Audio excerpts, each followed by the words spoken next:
Hi everyone, welcome back to our channel. So today in this video I'm going to show you how to play the Blum Drop game. So let's get into the video. So launch the game, launch the Blum game. So go to your Telegram and then launch the Blum.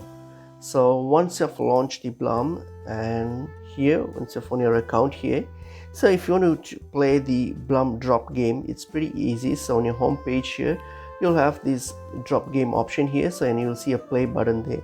Simply select the play button and it's going to now launch the game. So all you have to do here is simply tap and crush these green bombs here. So just crush them and you will earn points. So all you have to do is simply crush and when you crush, just make sure that they will also drop bombs which you shouldn't crush.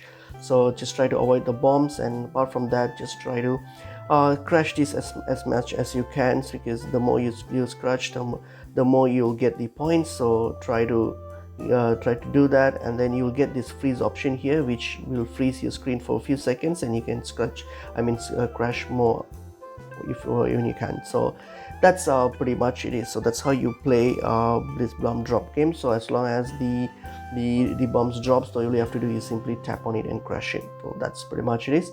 Hope this video was helpful. I will see you in another video. Thank you.